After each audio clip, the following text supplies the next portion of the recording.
A little over 10 years ago, BMW really pissed off the faithful when they introduced their first ever front-wheel drive based vehicle, the X1 SUV. Now, surprisingly, this vehicle actually did very well for the company in terms of sales because it is an entry-level small SUV. So for 2023, we are looking at the fully redesigned third generation model. And as you can see, the look of the car is certainly a huge improvement. Under the hood, we have more power, and on the inside, we have the latest version of BMW's xDrive28i infotainment system. So if you guys have always had your eye on a premium small SUV, how does the brand new 2023 X1 stack up? Stay tuned to find out.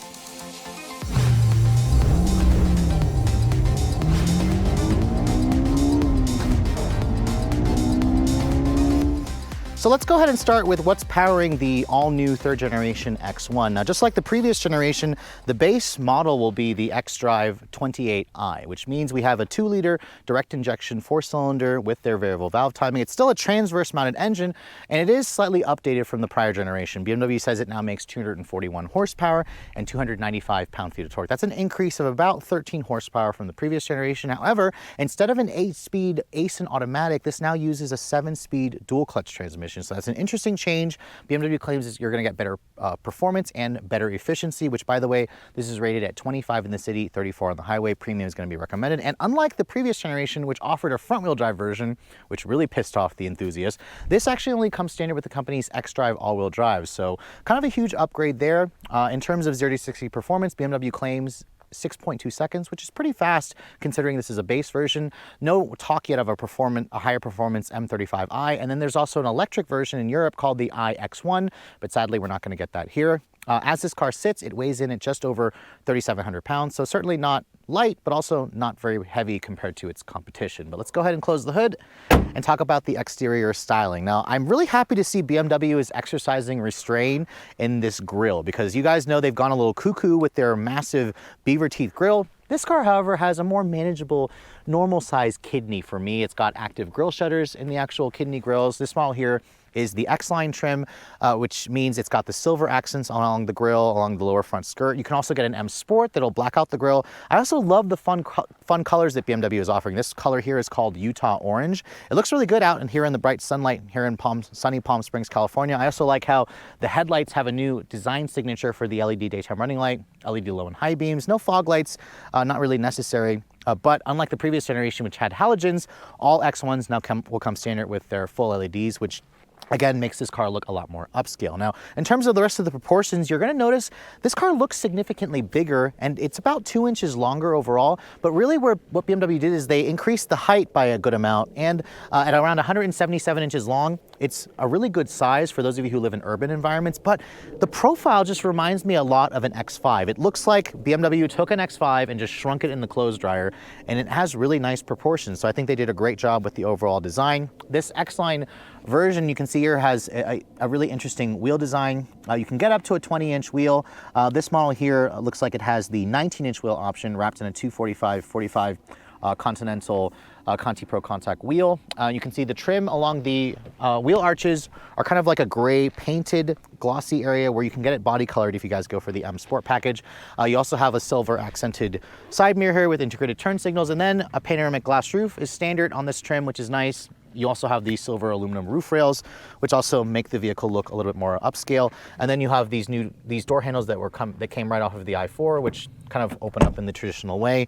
But overall, let me know in the comment section below what you guys think of the profile. I think this is a really attractive looking SUV. Now at the back, again, a lot of design cues here from the current generation X5, which I think is a really good thing. Love the new design for the LED taillights. The very subtle badging back here, although I would like to see them offer like a black badge package, which I think they may do that. And then on the rear bumper, you can see almost kind of has like a fake skid plate look, which this SUV, I believe, has around 7 inches of ground clearance. You're not going to be really taking it off-road, but it definitely has some nice lines to it. Now, looking at the cargo area, the one strength about the old X1 was its generous cargo space. This new one basically follows in that tradition. I believe BMW said you have around 25.8 cubic feet of space, and if you fold down the second row, it expands it out to around 57 cubic feet of space. So again, huge cargo area and more versus what you're going to get from something like the Audi Q3, the Lexus UX, and the Mercedes-Benz GLA. So let's move on to the interior of the new BMW X1. Now, I have to say, the exterior looks good, but the inside BMW has also clearly upgraded because the centerpiece here is the massive two 10-inch displays. So you have a 10.2-inch display here and then a 10.7-inch display, which is the first time I'm seeing the smaller display in BMW's new iDrive 8. But let me first get in and shut the door. The door has a relatively solid sounding thunk. It doesn't sound quite as bank fault-like as some of the bigger BMW products, but it still has a nice solid sound. But you can see, here's the new fob for BMW products. I first saw this key fob in the iX. You can see it has your usual lock, unlock, and you can also open up the power liftgate. And I believe you can also use BMW's digital key function, so you can use your phone as a key or use an actual key card. The button to fire up the engine is right here, right by the shifter. This is, again, a new design language that BMW has been doing. And then there's also a newer chime. The vehicle comes to life. It doesn't have like that starter sound, or it has a traditional starter sound as opposed to, or just whirs to life, because it doesn't have like a 48-volt mild hybrid system. This is not a mild hybrid at all. But looking at the rest of this interior, you can see the seats on this model here, they're kind of like a mocha color. They are heated, and you get a 12-way power on the driver's side and an 8-way over here on the passenger side. This is actually their Sensitech. It's actually a fake leather material, but it feels really nice, upscale. You can also see there's thigh extender adjustments, and then you also have two-person memory seats over here, which is nice. And for an entry-level model, I have to say this interior does feel relatively nice. You have, stitching here on the door panels, where it's you also have some aluminum trim on the door handles as well, some padded areas where you rest your elbows, and then the window controls. These are actually a newer window switch that I haven't seen in any other BMW products, so again, it makes the car feel a lot more modern. And then over here on the dash, you have the Sensitech dash, where you have the genuine stitching over here. That's like a $400 upcharge with more of this kind of aluminum trim, or that kind of more feels like plastic, but it definitely looks nice at least. There's also a heads-up display and the Harman Kardon premium sound. And then the steering wheel, you can see it's a newer BMW steering wheel. It's got tilt and telescoping adjustments, and it also has a really nice rim. Surprisingly, no paddles on the wheel, but I believe you get that with the M Sport package that this one's lacking. And then I also really like the new displays over here. You can see 10.7 inches, which, to be honest, it's a nice size, but now that I've gotten so used to seeing the bigger 15-inch screen, it kind of looks annoying how it doesn't go all the way out. And then you can see there's a big empty area over here because they are technically two separate screens, but it's kind of designed to look like one screen. It does have your usual things like over-the-air updates. You also have wireless Apple CarPlay and Android Auto.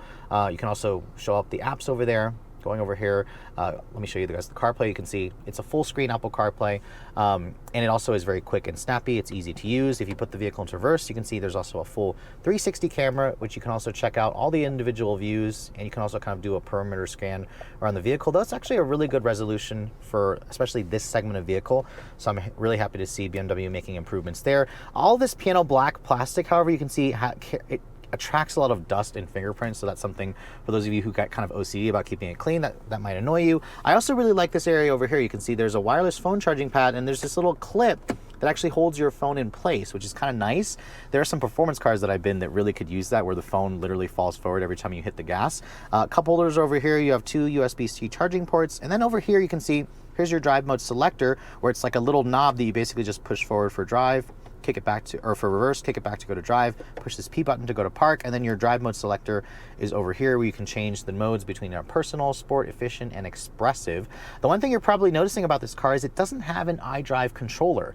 This is the first BMW, I believe, that got rid of the iDrive controller, so instead you have to use everything via touch, which I actually think I'm okay with, considering the type of buyer that's going to be going for this vehicle. It's a younger buyer.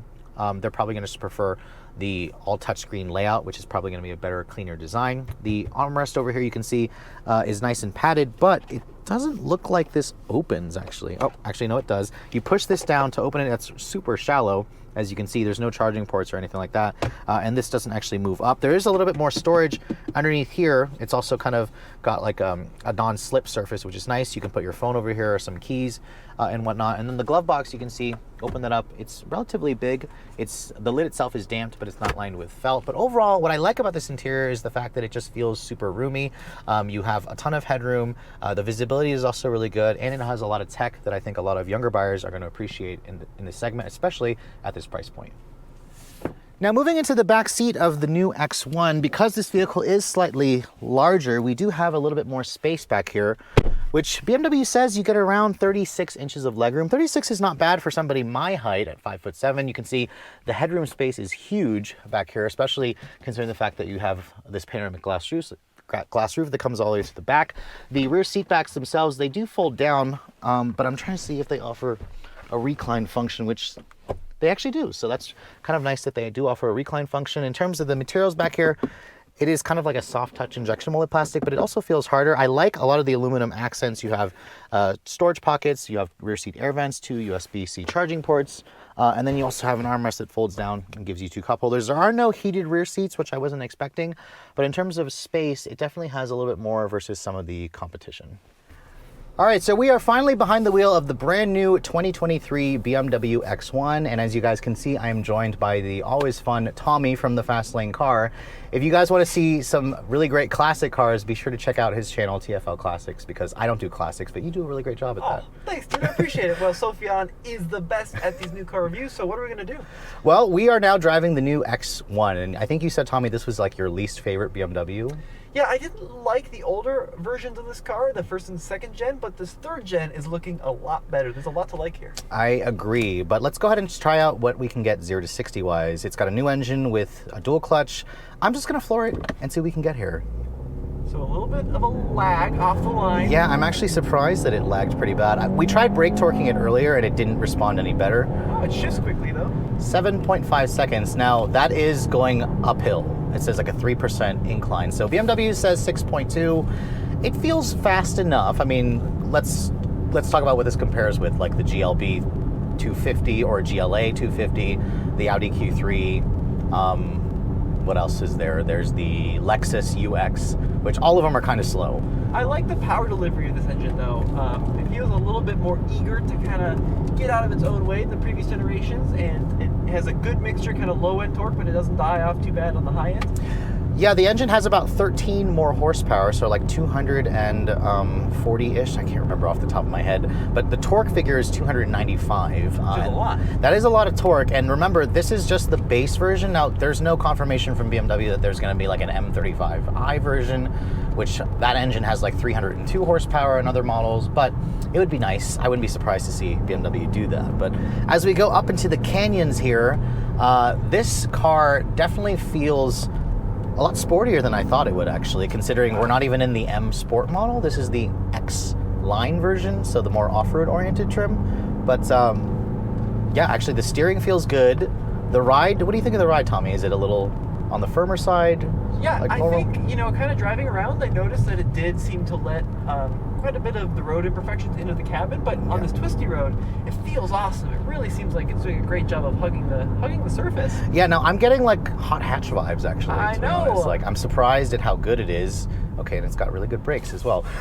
But no, the steering, from the steering feel to the way that the engine feels to the transmission. Now, it's interesting to me that BMW decided to go to a dual clutch, because the old one had an 8-speed ASIN transmission, which I remember was kind of slow to shift. Did you have any time in the old I X1? did, Okay. yeah. I mean, it wasn't a very dynamic platform, the old one. Yeah. Even from the passenger seat, I can tell that this one's tailored to be a little bit more fun. Now, the one thing about this experience, which is pretty mind-blowing, is the amount of headroom and kind of the greenhouse in this vehicle is enormous. It almost feels like you're riding around, and this is not an insult, but a little bit of like a van where you got a huge amount of headroom and these really big windows. And you kind of sit very upright, so it definitely feels different in that standpoint. That's not an insult. I love having these huge windows because you can see the world, but it's definitely an interesting experience. Yeah, the visibility is excellent, and like you said, Tommy, like, you're a very tall person. I feel like you also have a long torso. The fact that you feel like, the fact that you have all this headspace is... look at this. No, it's good for people who are tall. Like me, I'm short, so I'm just like, oh, I fit into pretty much every car. Yeah, but I'm 6 feet tall. I have like a full foot above my head, which is nuts. Well, bravo. BMW succeeded in attracting probably taller folks into this car, because I remember the old one, the roof line was a lot lower, and it felt kind of like a hatch. This feels like I'm sitting in like an X5 sized vehicle, and let's see if I can pass this RAV here. Oh yeah. It sounds pretty decent, and what's also interesting is there's an iconic sounds option in the instrument panel where you can turn on, I guess, like a augmented fake noise, which I'm not really sure if it sounded any different. Sadly, I don't know if I can pass this Lexus. But it's weird how they have the option for it, because I guess 4-cylinders don't always sound the best. So BMW is trying to make it sound a little bit better. This model here is also missing paddle shifters. So I suspect if you go for the M Sport model, it'll do better there. But you know what? I'm impressed, Tommy. The chassis of this car feels good. The steering feels good. It's got enough performance. But I'm also kind of sad because they also introduced an iX1 version, an electric version for the European market, but it's not coming here. It's not coming to the US. My one reservation is, as fun as the dual clutch is on these twisty mountain roads, typically they're not quite as smooth in the city as like a torque converter. And like the Mercedes competitor to this also uses that dual clutch. And that's been one of the gripes with that one. And it also certainly limits some of the dirt road capability, or I don't want to go off-road because they're not off-roaders, but like, you know, for getting going in like snow and stuff. But certainly when you bring it out to a twisty road, this car feels a lot more dynamic than the old one. Yeah, I think that's what they were trying to go for, and they certainly succeeded. And I'll have to wait until we can test one on like back home for me to see how it actually performs in traffic, you know, on these short drive loops. We're just kind of going up a canyon, and we did kind of drive in traffic coming over here, and I didn't really notice it annoying me too much. So dual clutch has definitely gotten better, but yeah, I'd be curious to see how it does for you guys when you take it off-roading, for example, and watching those clutch packs overheat probably for when you're actually taking it off-roading. But they did make xDrive all-wheel drive standard this year, which is nice, which means it's a great thing, yeah. It's a great thing, which means you can't really say it's a front-wheel drive BMW because they don't offer front-wheel drive anymore, even though the platform is technically still front-wheel drive. But at least you don't have to deal with getting a front-wheel drive BMW in the States, at least. But overall, dynamically, it drives really nice. I like the interior space. I'll have to wait until I can retest the fuel economy, but if you're in this segment of vehicle, I think this might actually become one of my new favorites now. What do you think, Tommy? Yeah, it's great. I'm really impressed with it. I love the GLB by Mercedes. That's also one of my favorites. This feels a lot more kind of focused on the driving experience in that car. It has a lot of room, and it provides pretty decent value. I think it's a great car. Yeah. All right, well, thanks for joining me, Tommy. And if you guys, again, are looking for classic cars, be sure to check him out at TFL Classics. All right. Sweet. So after spending some time with the fully redesigned BMW X1, I have to say, when I first saw this car, I loved the design of it. And then after spending the day driving it and seeing it in person, it's basically just made me like this car even more. I think BMW did a fantastic job with the overall look of the car. It has a ton of space on the inside, considering the size of this vehicle. The new engine, the new transmission provides solid performance. I'll be looking forward to getting this car for a week back home where I can do a more proper 0 to 60 test with it. And I really hope that BMW considers doing a higher performance M35i version. Something with over 300 horsepower would definitely be nice. In terms of gripes, I don't really have very many, to be honest. I wish that they were bringing the electrified version here, or the electric version here. I would love to see BMW even do like a plug-in hybrid model. And the interesting thing about the X1, this vehicle will be going on sale toward the end of the year. It starts at around $38,600. The pricing of the car is actually a lot lower than I expected. This model here has a few options on it, from the convenience package like the pano roof to the Harman Kardon stereo, the extra charge for the color. This one here is around $46,600. Now you could drop that convenience package that throws in like that pano roof and the Harman Kardon stereo. You can get one of these for the low $40,000 range, which, as you guys know, the average new car transaction price is around 48 grand. So that makes the X1 a relatively affordable proposition. And between it driving really nice and having a really nice interior with great tech, there's a lot of things to like about the new X1. So I think BMW did a fantastic job for those of you who are looking for a small premium compact SUV. With all that said, hope you guys have enjoyed my full overview on the brand new 2023 BMW X1. If you're also looking to see the latest cars I'm testing, be sure to follow me on Instagram at redline_reviews, like us on Facebook, and as always, guys, please keep subscribing to the Redline Reviews YouTube channel for all the latest reviews. Thank you so much for watching. I'll catch you all in the next video.